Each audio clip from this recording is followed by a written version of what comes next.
Great. Well, good morning, everybody, and welcome. Can you all hear? Yeah. I think my title is What Do We Know About Injury and Mortality from Cycling? And actually, we know very little because England and the UK lag behind much of the world in terms of data and injury collection, especially much of Europe. We've got an appalling record. So while we know quite a lot about the deaths, we know very little about the injuries. And actually, of course, deaths are the tip of an iceberg. Deaths are at the top and then all the injuries underneath.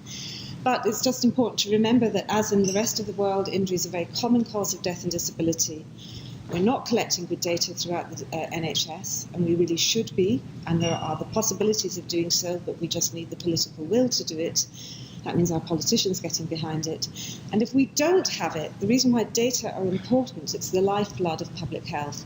We cannot actually monitor what's going on. We can't look at cause, we can't look at mechanism or location, and then we can't then actually put in prevention strategies. So we may have all these great ideas about prevention, but we can put them in place and we don't know actually what's happening. So a little bit about what we do know on the mortality side. These are transport-related deaths. And what you can see is that they've been falling quite steadily, actually since even before 2000, over the last 25 years. So all transport-related deaths have been falling, and deaths as a percentage of all injury-related deaths have also been falling. So that's the good news. So this is the number of deaths, 3,000 to around 1,700, and then a big fall again in percentage, which is on that side. The other good news is that deaths due to cycling in the UK have also been falling steadily from 1985 to 2012, from around nearly 380 in 1985 to just over 100, 110, and pretty static here in the last few years. So why is that? Is that because fewer people are cycling? Is it that cycling is safer? Well, these are some of the questions we don't really know.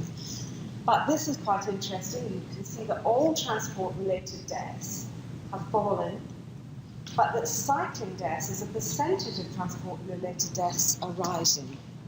So the big message is cycling deaths are falling overall, but they're rising as a percentage, so something's happening. So is it that fewer people are travelling with other forms of transport? Or is it something about the data collection? Or is it that there are actually more cyclists on the road doing more cycling? And these are the sorts of things we try and work out, and we've got very poor data on. And I'll come back to that in a minute. But this, in a way, shows you the pyramid effect. These tiny little green blobs are the deaths, tiny numbers of deaths. But underneath, you can see this pyramid. The red is the serious injuries, which appear to remain pretty, well, they're falling, but they're remaining pretty constant here. And the blue is the pyramid of the slight injuries. But there's an awful lot that we don't know, because these data either come from the police reports or from the NHS hospital inpatient admissions. So these are the big messages. Number of transport-related deaths falling, cycling-related deaths falling but have risen again, and deaths due to cycling have increased as a percentage of all transport deaths. We don't know why. We do try then to adjust for this fact. The big question is it that we've got fewer car journeys or more cycling and cyclists? And so we try and get a measure of the rates, the death rate. And one of the things is that it's very difficult to measure because we need an exposure. We can't just do deaths over the number of cyclists, because some of you cycle from Primrose Hill, some of you cycle from Brighton, so you're all doing different numbers of miles. So the exposure is calculated in per billion miles cycled.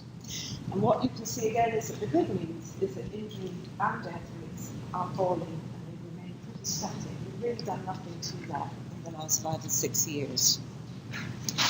Whereas the average distance that's being travelled is rising over time, miles per person per year, and the miles cycled in the UK is also beginning to rise. So here's the issues with the data.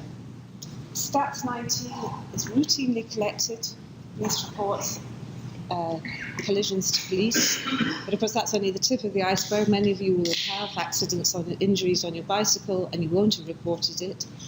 The other source is NHS data, and that's the best source of data from A&E. and hospital admissions, but it's pretty appalling. We have nothing on mechanism, location or cause. So we'll maybe just have the injury. We have a national travel survey, which has been running continuously since 1988, but it only covers 8,000 households a year. Many in the household won't even cycle. Tiny sample size, and that's how we calculate the per billion miles cycled. So these estimates are very dodgy indeed, very, very low.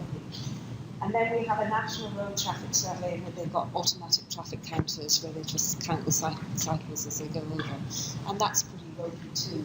So all in all, the data on injuries is pretty appalling and pretty ropey. And we need to improve it if we're going to do anything at all about injury prevention and injury monitoring. So we need better data on activity, cycling, mechanism of injury location. We need data on rehab. And the awful thing about this is that we've got perfectly good routine data sets that have been developed by the WHO and the College of Emergency Medicine. And we could be implementing this all across the UK, and we're not. In fact, only Wales is collecting good injury data as we speak. So I think that's one of our very big political challenges. If we want to get serious about injuries, then we will get serious about data. I'm going to actually stop here, because on the roundtables we can talk a lot more about the causes of hospital admissions, and you can see here that the big cause of data is collision with car and pickup, but actually there's a lot of non-collision transport injury for cyclists as well, so falling off their bikes, skidding, etc. So that's a little bit of what we get. So I'm going to stop at this point. Allyson, thank you. Manoj, Ramachandran. Thank you. So Alyson's had a look at a macroscopic look at trauma. I'm going to zoom in on a bit more microscopic about bone and joint injuries, which is what I'm an orthopedic surgeon. I'm also the CIO of this hospital, so I'm interested in informatics and how we collect data and what the strategy is for that. I'm the director of research in surgery, so I'm interested in performing surgery par excellence across all the surgical specialties. And we've got an amazing centre for trauma sciences that does a lot of research. You'll hear about that from Nigel. But I just want to show you some of the other things that we do too. We know that cycling, for example, injury from cycling can affect any parts of the body. If we look at the bones and joints, the really severe injuries are the top right. Fatal injuries we don't tend to really deal with. The minor injuries in the bottom right, which are collarbone fractures, soft tissue injuries, they come to accident emergency. Sometimes they may not even be reported.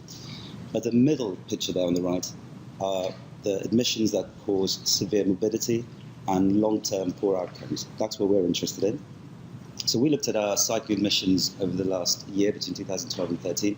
We've had 75 admitted with multiple traumas, mainly people in their 30s, mainly men, either falls or hit by a motor vehicle of some kind.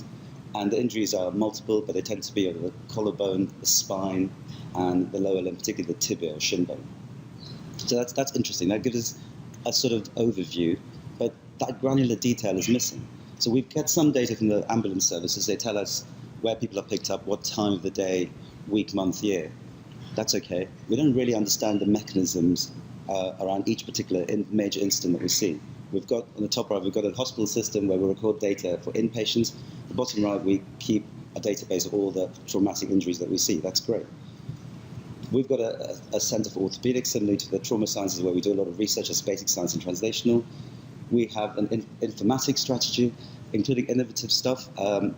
Barcelona and Charity were amazing, got us some money through Canary Wharf Contractors, Cormac is here from them today, to develop an app that tells, so this is for hip patients who have hip surgery. They tell us what's happening to them before and after surgery, and they get exercises given to them, sent to them through their smartphones. And that's very interesting because you can communicate with your patients better, and you can get their narratives around any incident that they're going through, whether that's surgery or an accident. And this helped us win sort of European awards and the British Innovation. That's okay, thank you very much. Thank you. Sorry? That's fine, we'll just carry on. So what's possible, Levine's, a solicitor's firm in the city, have got this as a live database from user-submitted data, so people who've had cycling injuries, and from Department of Transport figures showing you where all the hotspots are in London. You can see it gets hot as you go into the centre of London. And it's all around here where the fatalities and major injuries are happening. So this data can be collected in a much more interesting way. So what we'd like to, one of the projects you read about in your binder, is to really look at the hows, wheres and whys of trauma, and really that qualitative research that's patient-submitted with narratives of why these things happen. We don't know these cyclists. Are they casual cyclists? Are they commuters? Have they been trained? Have they done cycling safety? What actually happened at the time of injury? Where did it happen? These are all interesting things that we need to find out. And that sort of granular detail will help us think about prevention, about policy, and about the cost. There we go, the cost of effect, cost to the health system of these injuries. That's all I'm going to say. Thank you very much.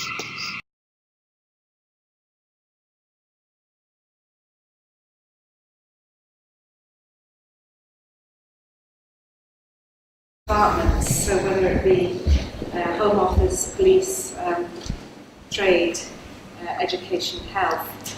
And because of that, nobody owns this baby, they're all passing it from place to place.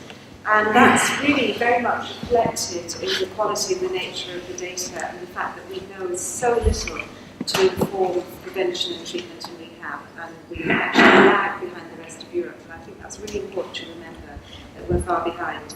So everybody actually have picked up on that. And also, unless we have better data, we won't get better information about how we need to define mild, moderate, severe injury and also look at long-term outcomes. I've just got three things to add to that. We do have some data, but it's not granular enough to really inform us on what the circumstances are surrounding each injury that we see.